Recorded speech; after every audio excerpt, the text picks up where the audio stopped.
Hey everyone, कैसे हो आप सभी? भैया भैया भैया प्लीज़ करा दो करा दो।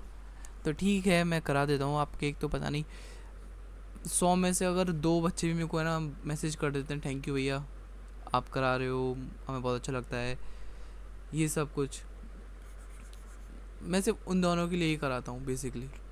मुझे और जो 98 बच्चे हैं उनसे कोई मतलब ही नहीं रहता एक्चुअली, है ना। जो रेगुलर बच्चे होते हैं क्लास में 100 जैसे 70-80 की रैंक रेंज है, तो आते सिर्फ 10-12 हैं। तो टीचर को 10-12 से मतलब रहता है, बाकी तो ऐसे ही है, बस आ रहे हैं ठीक है, नहीं आ रहे तो जाओ भाड़ में।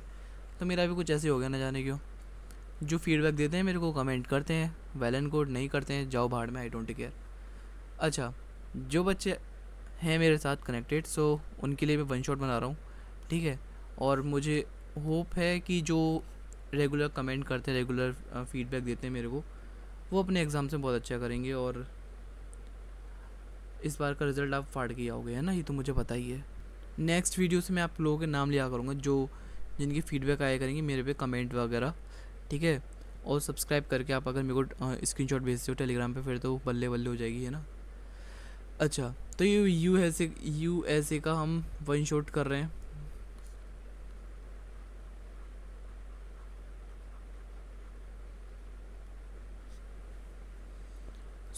मैंने इंट्रो नहीं दिया, सॉरी, वो रह गया हमारा। Hello guys, welcome back to YouTube channel of brain wise. आज हम करने वाले हैं one shot video of semester 2 history of USA, है ना।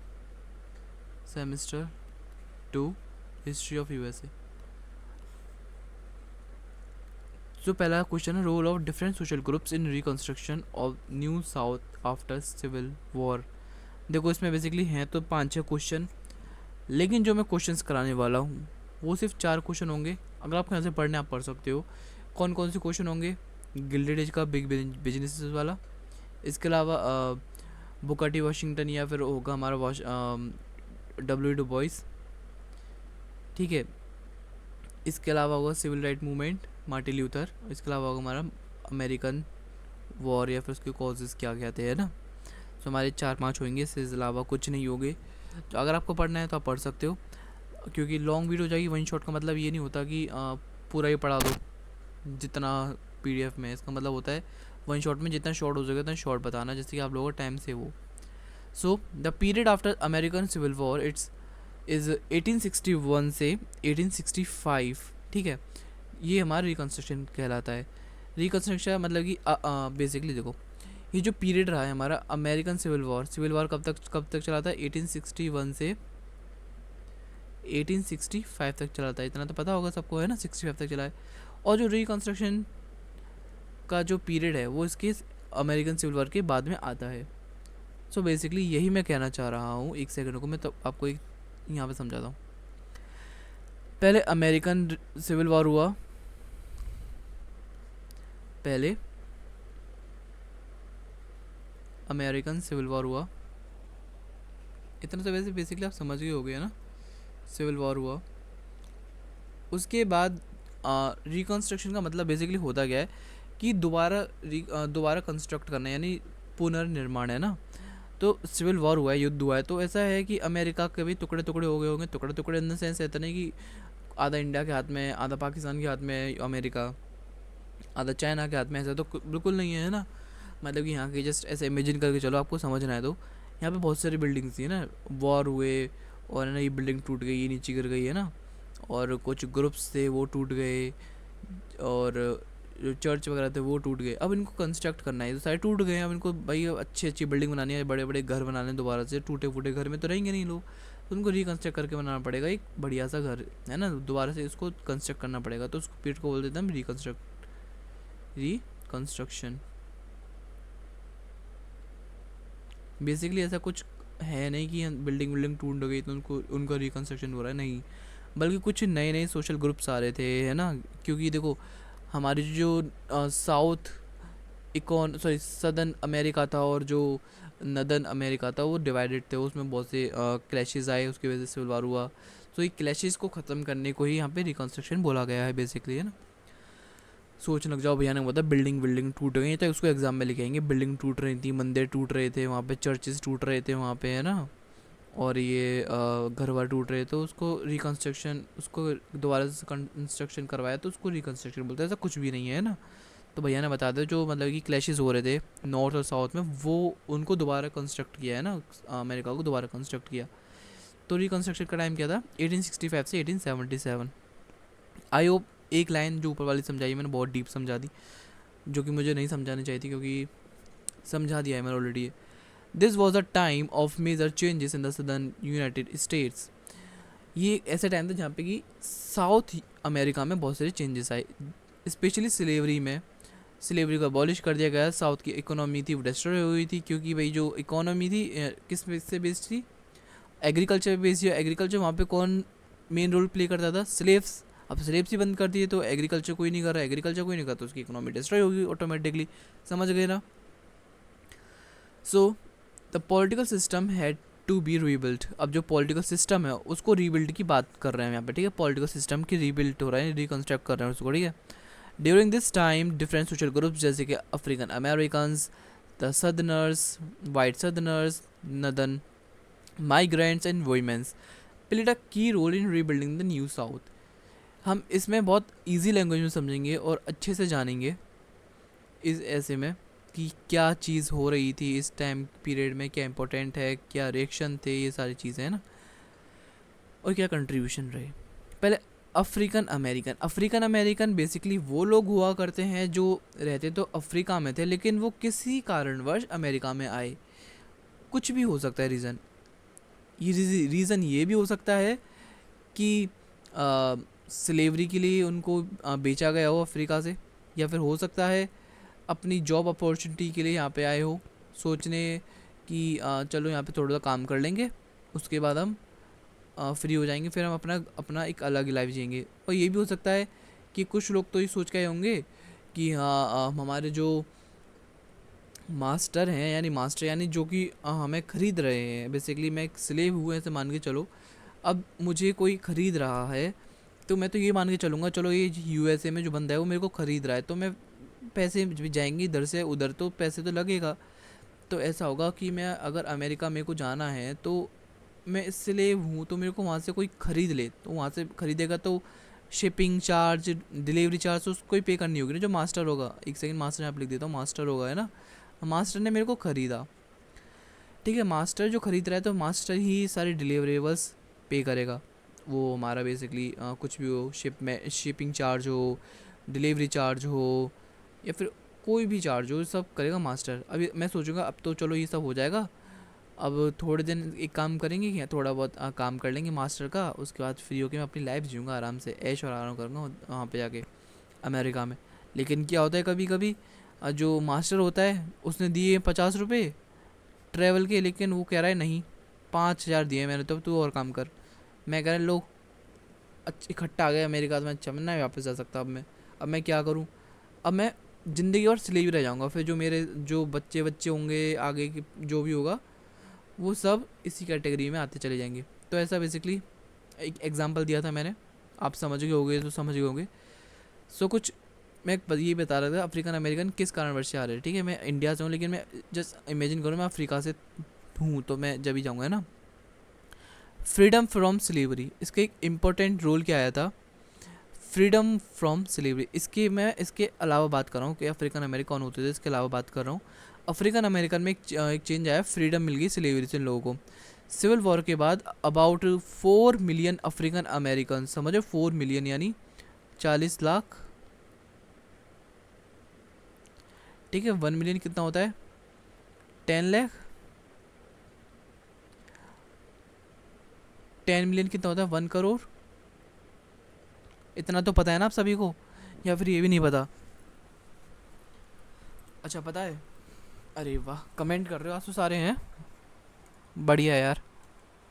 जो कमेंट कर रहा है उसके भी एग्ज़ाम अच्छे होंगे, टेंशन मत लो, मेरी विशेष है आपके साथ। और जिसने सब्सक्राइब करा है उसके तो और अच्छे एग्ज़ाम्स होगी, एकदम टॉप क्लास। और जिसने नहीं करा सब्सक्राइब उसके तो भाई आप अपने भरोसे जाओ, मैं क्या कर सकता हूँ। अच्छा, gaining freedom from was a major change in their life. भाई फ्रीडम पाना ही उनके लिए बहुत बड़ा चेंजेस था, उनको बहुत बड़ा चेंज था लाइफ का, है ना। उन्हें चाहिए था भाई कुछ मिले ना मिले, हम भैया ऐसे रह लेंगे, हमें कोई मतलब नहीं, लेकिन भाई हमें कुछ करने के लिए आज़ादी तो दो ना। हम कुछ कर पा नहीं रहे हैं, खाना हम खा पा रहे नहीं है, आराम हम कर पा रहे नहीं है, है ना, कुछ कर पा रहे नहीं, लेकिन जीवित हैं हम, कुछ कर नहीं रहे फिर भी जिंदा है। They no longer belong to plantation owners. अभी प्लांटेशन ओनर्स जो मास्टर्स है बेसिकली, वो प्लांटेशन ओनर्स की बात कर रहा था मैं, ऊपर बात की थी मैंने। Were now legally free. अब वो उनका कोई भी, अब जो स्लेव्स हैं, यानी अब जो स्लेव है, जो स्लेव मैं था अभी, अब मैं फ्री हो गया, मुझे कोई दिक्कत नहीं है, मैं किसी प्लांटेशन ओनर से बिलोंग नहीं करता हूँ, अब मैं लीगली फ्री हूँ। But freedom didn't mean equality. अब मेरे को फ्रीडम तो मिल गई लेकिन इक्वालिटी नहीं मिली। फ्रीडम होती है आज़ादी, इक्वालिटी होती है समान अधिकार, होती है जो समान, एक सबको समान मिल, समानता होता है ना वो। They still face racism. अभी मैं बहुत तगड़े तरीके से काला हूँ, एकदम भनक काला, समझ रहे हो, तवे की जैसा। और मैं बहुत गरीब भी हूँ, बहुत ज़्यादा, इसलिए तो मैं ऐसे लैपटॉप से वीडियो बना रहा हूँ। अब गरीब नहीं होता तो आपके लिए वीडियो क्यों बनाता है ना। और वॉयलेंस, मैं मतलब कि लोग मेरे को पीटते हैं मारते हैं, ठीक है, मुझे कोई मतलब नहीं है, ठीक है, पीटो मारो, मैं तो सीख लिए हुए ना, ऐसा कुछ। इसके अलावा फैमिली एंड कम्युनिटी बिल्डिंग। अब मैंने जो बहुत से अफ्रीकन अमेरिकन से उन्होंने वो मिले एक दोबारा से, और अपनी फैमिली मेम्बर से जो कि सेपरेट हो गए थे स्लेवरी के दौरान, क्योंकि स्लेवरी के टाइम अलग कर दिया करते थे। कभी कभी ये होता था कि आप स्लेव हो, जैसे आप कोई नहीं, आप नहीं, कोई नहीं स्लेव। अब जैसे कि ए मम्मी है और बी पापा है, ठीक है, ए अम्मी है, बी बाप है, ठीक है। इसके अलावा जो सी है वो मतलब एक चमन, चमन है, ठीक है, चमन जस्ट, और कोई नहीं है, चमन इनका बच्चा है, ठीक है। तो क्या है, अब ये इतने गरीब हैं कि इनको पैसे चाहिए, तो इन्होंने सी को बेच दिया। अब हम सी नहीं लेते यहाँ पे, और कुछ लेते हैं, मुझे बहुत अजीब सा लग रहा है सी बोलने में। अब ऐसा है, कम दिमाग लड़ाओ, ये इनका, अरे हाँ सी मतलब चाइल्ड है इनका, है ना, सी मतलब चाइल्ड है इनका। अरे रुको एक सेकंड, इनका चाइल्ड है। अब इन्होंने अपने चाइल्ड को सोल्ड कर दिया, किसके लिए, पैसों के लिए, पैसों के लिए अपने, इन्होंने अपने बच्चा बेच दिया। अब भाई तू स्लेवरी कर, हमें कोई मतलब नहीं, हमें तो पैसे दे दे। अब ये जो स्लेवरी से फ्री हो गए तो ये इनसे जाके मिले वापस। They also form tight knit community and set up black churches which became center of support education and politics। अब इन्होंने एक कम्युनिटी बनाई बहुत, जिसमें कि बहुत स्ट्रॉन्ग बहुत स्ट्रॉन्ग गांठें बनी, गांठें यानी समझ रहे हो। तो वहाँ पे उन्होंने एक चर्च को भी बनाया ब्लैक, जहाँ पे कि ब्लैक लोग परफॉर्म करते थे अपनी रिलीजियस एक्टिविटीज़। और वो सेंटर बन गया एक सपोर्ट का, यहाँ पे मतलब कि सारे ब्लैक मिलकर खड़े होंगे, बातें करेंगे, मीटिंग करेंगे और सारी चीज़ें देखेंगे ना। इसके अलावा एजुकेशन, अब इसको आगे बढ़ने से पहले बता दूं, सब्सक्राइब कर लो। और ये जो पीडीएफ थोड़ी सी अनइवन है, थोड़ी कहीं कहीं गैप है और कहीं कहीं गैप नहीं है, तो कुछ जैसे यहाँ पे दिख रहा है आपको, है ना। सो एजुकेशन देखें तो one of the biggest goal of for freed people was education. मैं हर वीडियो में आपको बताता हूँ, मैंने लगभग ये 200-300 बार तो वीडियो बना दी है, शायद उससे भी ज़्यादा 2-3 लाख बार तो बनाई दी होगी। फ्रीड का मतलब होता है, क्योंकि जब मैं पढ़ता था ना, जब मैंने पढ़ा था मतलब कहीं भी, तो मैं सोचा था freed, I think freed is related to greed. मैं सोचता था ऐसा तो कुछ नहीं है, लेकिन नहीं, जब मैंने थोड़ा सा इसको, भाई होता है ना एक्चुअली दिमाग में कभी ऐसे कन्फ्यूजन नहीं रखनी चाहिए। अगर कन्फ्यूजन है तो अच्छे से सर्च करो। जैसे कि मुझे फ्रीड में बहुत दिक्कत होती थी। फ्रीड पीपल कौन हुआ करते थे, क्या कोई कम्युनिटी थी या फिर कोई एक अलग सोशल ग्रुप था अमेरिका में, नहीं। फ्रीड मतलब जो स्लेवरी से फ्री हो गए थे, फ्री यानी फ्री एकदम फ्री, फ्री हो गए थे, फ्री प्लस डी, या फिर बोलते हैं ना प्लस ईडी, हर चीज़ में ईडी लगा देते हैं, फिर होता है ना वो वाली चीज़। तो ये फ्रीड मैन थे, यानी आज़ाद लोग जो कि आज़ाद हुए थे, उनके लिए एजुकेशन बहुत ज़्यादा ज़रूरी थी। कुछ अफ्रीकन अमेरिकन थे अडल्ट, साथ ही साथ चिल्ड्रन बिगैन लर्निंग और टू रीड एंड राइट। उन्होंने स्टार्ट कर दिया पढ़ना लिखना भी, पढ़ना भी स्टार्ट कर दिया, लिखना भी स्टार्ट कर दिया। Northern Missionary Group and the Freedmen Bureaus helped build school for black students. इन सब ने ब्लैक स्टूडेंट के लिए स्कूल खोलने स्टार्ट कर दिए. Historically black colleges and universities, BHBCUS यानी historically black colleges universities, right, like Harvard university were also found during this time. Guys एक चीज़ बताओ, अगर मैं आपको थोड़ा डिटेल एक्सप्लेनेशन करता हूँ, जैसे कि मैंने ये वाला एक्सप्लेन किया था फ्रीड ऑफ ग्रीड वाला, आपको यूँ तो नहीं लगता भाई ये हमें तो पता है फिर भी आप क्यों बता रहे हो? क्योंकि मुझे लगता है कि आप कॉलेज के वाले बच्चे हो, कॉलेज के बच्चे हो, बहुत होशियार हो, ठीक है, मेरी तरह बुद्धू नहीं हो, ठीक है. तो सोचा मुझे आपको एकदम प्रॉपर एकदम नीचे से एकदम बेस क्लियर करवा के चलना चाहिए. कभी कभी सोचता हूँ कि आपका बेस ऑलरेडी क्लियर होगा तो मैं आपको वो समझाता ही नहीं हूँ, जस्ट चलता चला जाता हूँ. कोई लगता है कि हाँ समझाने वाली चीज़ें तो समझा देता हूँ उसको, है ना. Political participation. African Americans also began to take part in politics. अब जो अफ्रीकन अमेरिकन्स थे उन्होंने स्टार्ट कर दिया पॉलिटिक्स में अपना हस्तक्षेप करना, है ना. पहली बार देखा जाए तो they voted and even held public office. Some became state legislators and few were elected to Congress. This was a major change from the day of slavery, but also created tension with many white southerners who did not want black people to have power. ठीक है.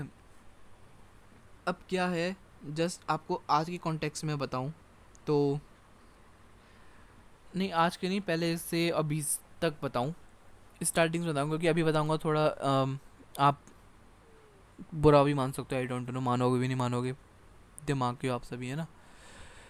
पहले क्या होता था, जिसमें India context में बताऊं, जो पहले जनरल क्लास हुआ करती थी उसके पास बहुत ज़्यादा पावर थी, है ना. थी नहीं थी, अगर हम इंडियन हिस्ट्री में देखें तो बहुत पावर थी. जबकि जो SC ST जो लोग थे उनके पास बिल्कुल पावर नहीं थी, उनको शूद्र माना करते थे. ये सिर्फ इनका काम है सर्व करना और कुछ नहीं करेंगे, सर्व सर्व सर्व और कुछ भी नहीं कर सकते, ठीक है. अब डॉक्टर भीमराव अम्बेडकर जी आए, इनके बाद इनको बहुत सारे राइट्स मिल गए. अब इनके पास इतनी पावर आ गई,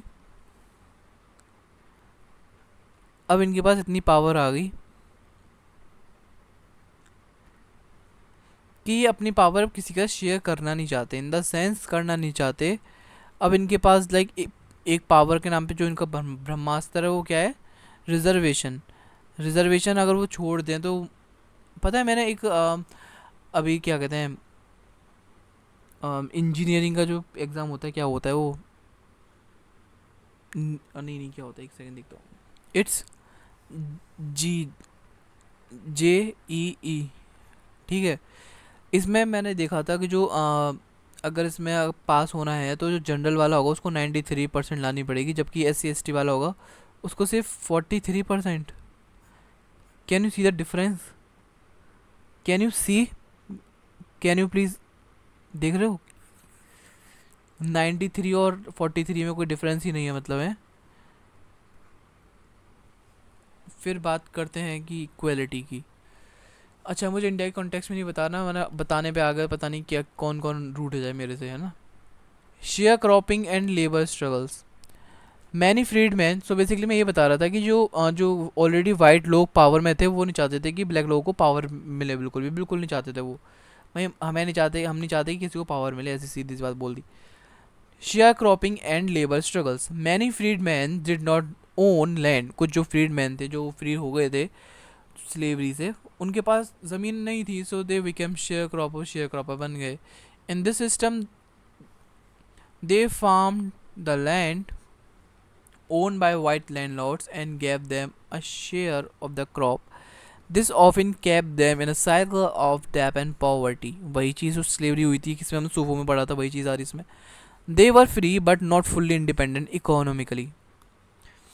White Southerners यानी जो लोग साउथ में रहते थे वो लोग वाइट थे, उनकी बात कर रहे हैं हम. नेक्स्ट सोशल ग्रुप पे आता है ये वाला. White Southerners were not a single group. ये सिंगल ग्रुप नहीं था. They had different views, interests and reactions during Reconstruction. अब मुझे है ना उसकी बात याद आ गई सिमरन की। सिमरन बहुत हरियाणवी में बोलती थी, तो हमने ऑनलाइन मीटिंग में क्या बोला था कि मैं तमिल में ही नेक्स्ट वीडियो में पढ़ाऊँगा, तो मैं नेक्स्ट वीडियो में तमिल में ही पढ़ा रहा हूँ। तमिल भाषा की एसेंट पकड़ के मैं समझाने की कोशिश कर रहा हूँ। ठीक है, आपको समझ में भी आएगा और थोड़ा एंटरटेन भी लगेगा, क्योंकि वो मेरा एसेंट है थोड़ा सा अलग है दूसरी वीडियोज़ में, और इस वीडियोज़ में थोड़ा अलग ही रहता है। तो थोड़ा सा माइंड फ्रेश कर लीजिए। अब हम तमिल के एसेंट में पढ़ने वाले हैं, तमिल में नहीं लेकिन हिंदी में पढ़ेंगे, लेकिन एसेंट तमिल वाला होगा, ठीक है। अगर आप कहोगे तो भोजपुरी है तो भोजपुरी में भी पढ़ा देंगे, हरियाणवी में कहोगे तो हरियाणवी में भी पढ़ा देंगे, लेकिन हमें सीखनी पड़ेगी, है ना। दीज वर बेसिकली सीखनी नहीं पड़ेगी यार, थोड़ा समझो मैं किसकी बात कर रहा हूँ, मैं एसेंट की बात कर रहा हूँ। हाँ, तो these were a wealthy elite who lost their slave and much of their wealth during the war। ये वो वेल्दी एलाइट थे जिन्होंने अपने स्लेव खो दिए और जितने भी पैसे वैसे सब खो दिए जो सिविल वॉर था उसके दौरान। सबसे बुरा तो मुझे इनके लिए लग रहा है। Many of them tried to regain control over black labor through the black codes, which were law that restricted the rights of African Americans. They wanted to keep the order social old social order, ये पुराना था वैसे ही करना चाहते थे, जैसे चल रहा है वैसे चलने दो। When the radical Republicans in Congress saw this, they passed law to give black people more protection and took control of Reconstruction। Poor whites की बात पढ़ें कहाँ पर आ गए हम, पढ़ें तो देखें poor whites farmers specially those who never own slave, जो कि कभी स्लेव्स नहीं बने, उन्होंने भी बहुत ज़्यादा हार्ड टाइम फेस किया। ठीक है। The southern economy was broken economy. They competed with freedmen for jobs and lands. Many poor whites supported the Democratic Party and which opposed Reconstruction and black rights। इसके अलावा white resistance देखे तो many white सदर्नर्स resist change. जो white सदर्नर्स थे वो चाहते थे कि ऐसा कुछ ना हो, जैसे कि ग्रुप क्यू यानी सॉरी क्यू क्लैक्स क्लान के triple K used violence to stop black people from voting and gaining power. ये जो ग्रुप है जैसे कि ये वो नहीं चाहते थे कि भाई काले लोगों को अधिकार मिले, इनको पावर मिले, इनको वोटिंग अधिकार मिले, ये नहीं चाहते थे। They wanted to scare both black citizens and white Republicans. ये चाहते थे कि डर के रहें दोनों लोग, वाइट रिपब्लिकन भी और ब्लैक सिटीजन भी। इसके अलावा नॉर्दर्न माइग्रेंट्स में हमारे आते हैं कारपेट बैगर्स एंड स्कैलोवैक्स, जो कि इम्पोर्टेंट हैं, बहुत ही ज़्यादा इम्पोर्टेंट हैं, तो हम इसको कर लेंगे और लिख भी देंगे यहाँ पे इम्पोर्टेंट। जैसे कि आप लोग स्किप करने की सोच रहे हो तो कर दो, आपके नुकसान है, इसमें मेरा कोई भी नुकसान नहीं है। Literally no single loss of mind. Skip करना है स्किप कर दो, जो करना है वो करो, लेकिन जो मेरे रेगुलर बच्चे हैं वो नहीं करेंगे। I know. भरोसा आपने पता है अपने भैया के अंदर से भरोसा जगाया अपने लिए, आपके लिए ये oh pookie. These were people from North who came to South during reconstruction. ये वो लोग थे जो नॉर्थ से साउथ में आ रहे थे, ठीक है, रिकन्स्ट्रक्शन के दौरान। सम वर बिजनेसमैन, कुछ बिजनेसमैन से वो सोच रहे थे कि सदन की जो इकोनॉमी थी वो तो बर्बाद हो गई, तो हम वहाँ पे जाएंगे, हमारे पास तो पैसा अभी, हम वहाँ पे हमारे पास बहुत अपॉर्चुनिटी है, अब वहाँ से अटेंगे पैसे। Others were teachers, missionaries and politicians who wanted to help rebuild the South and support black rights. Southerners often called them carpetbagger. जो साउथ के लोग थे उसको बोलते थे, इन लोगों को बोलते carpet beggars in a negative way में बहुत गाली की तरह यूज़ करते थे ये। अगर हम बोल देंगे तो आपको गाली, तुम भाई कुछ भी बोल दें तो आपको गाली लगेगी, लेकिन वो दूसरे के पर्सपेक्टिव में गाली नहीं होगी, वो एक टर्म हो जाएगा, है ना। जैसे कि यहाँ पे सदर्नर्स उनको बोलते थे कारपेट बेगर्स, वो एक नेगेटिव वे में बोलते थे। सजेस्टिंग दे वर ग्रेडी आउटसाइडर्स, वो कहते थे क्योंकि ये बहुत ज़्यादा लालची आउटसाइडर थे जो कि बाहर से सिर्फ किसके लिए आ रहे थे, एडवांटेज के लिए, अपना एडवांटेज ले सकें साउथ की कंडीशन से, जो कि हो रहा था ना, साउथ में सब उजड़ गया था। How ever many carpet beggars helped build schools, जो स्कूल्स नहीं स्कूल्स, जबकि जो कुछ कारपेट बैगर्स थे उन्होंने मदद भी करी स्कूल्स बनवाने में, हॉस्पिटल बनवाने में, रेल रोड्स बनवाने में। सम ऑल्सो हेल्प्ड, भाई देखो सब बुरे नहीं होते, जैसे कि आपके सीनियर्स बुरे होंगे लेकिन मैं बुरा नहीं हूँ, ठीक है। आप जैसे मैंने बात करी थी बहुत लोगों से ऑनलाइन मीटिंग में, तो सब बोलते हैं काश आप हमारे कॉलेज से होते, हमारे कॉलेज से होता है, आप हमारे अपना कॉलेज बताओ भाई, अपना कॉलेज बताओ। कॉलेज बताएंगे लेकिन जब मेरी फेयरवेल हो जाने तो जब उसका बताते हैं ना। सो हाँ, बुरे लोग बुरे होते हैं सीनियर्स, लेकिन हर एक सीनियर बुरा नहीं होता है ना, एक दो अच्छे होते हैं मेरी तरह, है ना, जो कि आप अपने जूनियर्स की हेल्प करते हैं। इसके अलावा आता है स्केलवैक्स, स्केलवैक्स भी गाली की तरह यूज़ करते थे, है ना, स्केलवैक्स और वाइट सदर्नर्स जो कि रिकन्स्ट्रक्ट को सपोर्ट करते थे और रिपब्लिकन पार्टी के थे। और ये बताओ, दो पार्टीज थी, नॉर्थ में अलग थी, उसका नाम बताओ कमेंट में, अगर आपको पता होगा तो आपका पेपर अच्छा जाए। और साउथ में एक थी, बताओ कौन सी पार्टी थी, मेरे को कमेंट बताओ, मुझे पता है यहाँ से सिर्फ इस क्वेश्चन से ही क्वेश्चन नंबर पी है, क्वेश्चन नंबर पी डाल देना, क्वेश्चन पूरा क्वेश्चन, और क्वेश्चन पार्टी लिख सकते हो तो पार्टी, मुझे थोड़ा अच्छे समझ में आ जाएगा। ठीक है, कौन कौन सी था मेरे को कमेंट में बताओ, लेकिन चीटिंग मत करना, गूगल मत करना, आपको मैंने लास्ट सेमेस्टर में पढ़ाया था, ठीक है।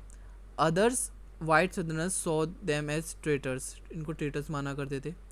स्केलवैक्स ऑफन केम फ्रॉम पुअर और मिडिल क्लास, ये पुअर और मिडिल क्लास है, जबकि जो थे ना ऊपर वाले हमारे कारपेट वगैरह थोड़े अमीर थे, थोड़े बहुत ज़्यादा अमीर नहीं थे। बैकग्राउंड बैकग्राउंड मतलब मिडिल क्लास बैकग्राउंड से थे। बिलीव डैट चेंज, वो चाहते थे कि चेंज ज़रूरी होता है, वो उनका मानना ये था कि चेंज नेसेसरी होता है, चेंज होना ही चाहिए। They worked alongside African American in reconstruction government which made them target of violence.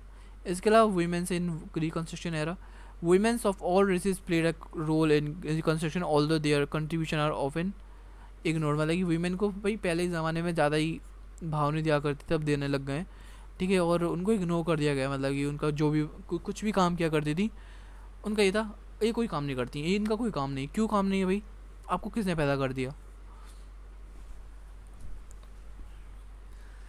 अच्छा, African American women, black women took important role in their community, जो समझ रहे हो, they supported their families, took care of their child, helped establish schools and churches. Many worked as domestic workers और sharecropper, समझ में आ रहा, कोई typical नहीं है, अब टिपिकल वर्ड तो मैंने इसमें यूज़ ही नहीं करे हैं ना। Facing both racism and sexism, यानी उनको काले गोरे का फ़र्क पड़ना पड़ता था, मतलब कि फेस करना पड़ता था, साथ ही साथ क्या करना पड़ता था उनको,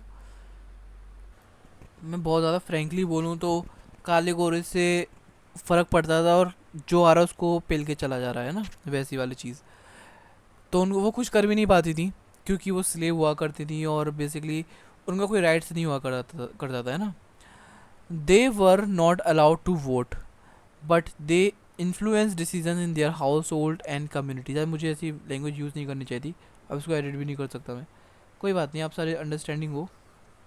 और कोई पढ़ने वाला बच्चा तो वैसे भी नहीं देखा होगा ये वीडियो को, क्योंकि वो पढ़ के बैठा हुआ होगा। हाँ, जो मेरे जैसे बच्चे हैं एग्ज़ाम के टाइम पढ़ने वाले, वो ज़रूर देख रहे होंगे ना, लेकिन भाई तुम बुरा मत मानना, ठीक है, जो भी देख रहा है भाई, लड़की हो भाई, बुरा मत मानना, क्योंकि समझाने के लिए बोला मैंने, है ना, जैसे कि आपका माइंड थोड़ा डिस्ट्रैक्ट हो जाए, और जो आपको वो कर रहे होगे ना वो ना हो, क्योंकि एक तरीका होता है इंटरेस्टिंग चीज़ बनाने में, मुझे पता है आजकल के बच्चे किस में ज़्यादा इंटरेस्ट लेते हैं। एनीवेज, वापस आ जाओ, आगे वापस हम वाइट वीमेन की बात करें। सो जो वाइट सदर्न वीमेन थी वो एक न्यू रियलिटी को एडजस्ट कर रही थी। मैनी लॉस हस्बैंड, क्योंकि बहुत से जो हो बहुत सी जो वीमेन थी, वाइट वीमेन, उन्होंने अपने हस्बैंड खो दिए, साथ ही साथ अपने बच्चे भी खो दिए वॉर के दौरान। जैसे कि अभी आपको पता है पहलगाम में अप्रॉक्सीमेटली 28 डेथ हुई हैं, जिसमें कि क्या ही बताऊँ। Anyways, Rest in peace. And their social status changed after loss of slavery. Some became more politically active in opposing Reconstruction, supporting white supremacy. Northern white women, especially teachers, nurses, who went to the south to help in the rebuilding process. ये गई थी South में जिससे कि rebuild process करवा सकें, मतलब rebuilding जो चल रही थी रिकन्स्ट्रक्शन का उसमें हेल्प कर सकें. इसके अलावा they help teach freed people जो कि स्लेव्स थे, इनको स्लेव भी बोल सकते हो, स्लेव थे उनको पढ़ाया. स्लेव नहीं बोलेंगे, स्लेव बोलेंगे तो फिर फ्रीड, वो फ्री हो गए ना लोग, अब फ्री लोग उनको स्लेव थोड़ी बोल सकते हैं. तो हाँ बेसिकली हाँ जो फ्रीड पीपल थे वो स्लेव थे क्योंकि वही फ्री हुए थे. इसको हम यहाँ पर स्लेव नहीं लिखेंगे, फ्रीड पीपल ही लिखेंगे. And provided health care services. The role of federal government in freedman bureaus. Although not a social group, the Freedmen Bureau played a major role in helping the Southern rebuild. It was created in 1865 by Congress to help freed slave and poor whites. क्योंकि इन condition बहुत ख़राब थी freed slave की, जो free तो होंगे लेकिन condition ख़राब है जो गरीब लोगों की भी है ना. Function of the freedmen's bureau. Provide food and medical aids, help reunite families, set up schools, hospitals, settle legal disputes between freedmen and white landowners. Although it did not, although it did not important work, it sorry, मेरा थोड़े ink पे ध्यान था. Although it did important work, the Bureau faced a lot of opposition and did not have enough money and more manpower. It was eventually shut down in 1872. इसके अलावा political parties and reconstruction government देखें तो देखेंगे अभी.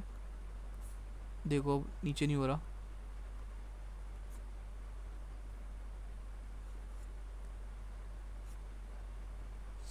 पहला था मैं Republican party. Republican party reconstruction के दौरान चाहती थी, स्पेशली हम किसकी बात कर रहे हैं, रिपब्लिकन में भी स्पेशली बात कर रहे हैं रेडिकल रिपब्लिकन्स की, ठीक है, जो कि चाहती थी, क्या चाहती थी वो, साउथ को पनिश करना चाहती थी. वो चाहती थी अफ्रीकन अमेरिकन को राइट्स मिले, ठीक है. दे पास 14th अमेंडमेंट जो कि था हमारा citizenship and equal protection and 15th amendment voting rights for freedman, जो कि मैंने बहुत एक्सप्लेन किया है अपनी उस वाली वीडियो में, ठीक है. इसके अलावा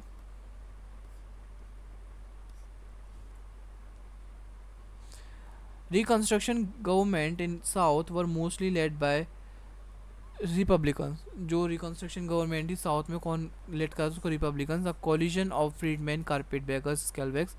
दे were many reformers.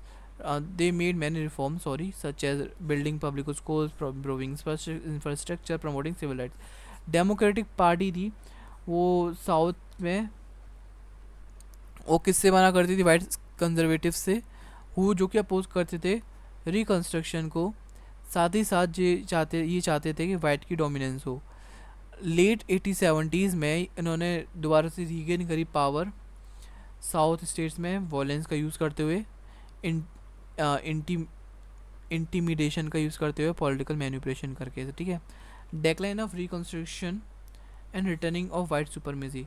The compromise of 1877.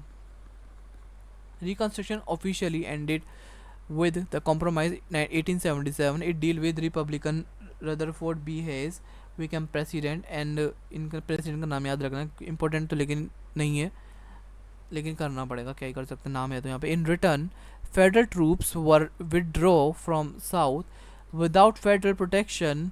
Black voters were targeted again in racist law return. Jim Crow law जो कि इम्पोर्टेंट लॉ है, जो कि पूछा जाता है, और आपको पूछा जाता नहीं है, मतलब कि आपको लिखना पड़ता है. रिकन्स्ट्रक्शन के बाद में जो सदर्न स्टेट थे उन्होंने पास किया जिम क्रो लॉ, जो कि इन्फोर्स हुआ था रेशियल सेग्रीगेशन के लिए, और इसने डिनाई कर दिया था ब्लैक लोगों को कोई सिविल राइट देने के लिए ना. Voting rights were restricted through poll taxes, literacy test, intimidation. This mark the beginning of the new era of racism and inequality. इसका कंक्लूजन देखें तो the reconstruction of the new south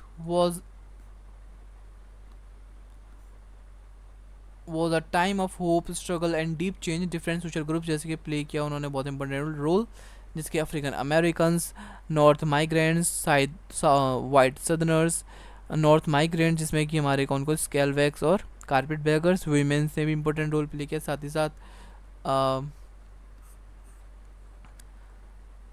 government agency जैसे कि Friedman bureau, इन सब ने भी बहुत important role play किया है ना। इसके अलावा एक क्वेश्चन 2 आता है, क्वेश्चन 2 नेक्स्ट वीडियो में जानेंगे। और जब तक बने रहिए ब्रेन वाइज के साथ। Make sure to subscribe this YouTube channel and like this video, do like, comment, share and subscribe. Bye.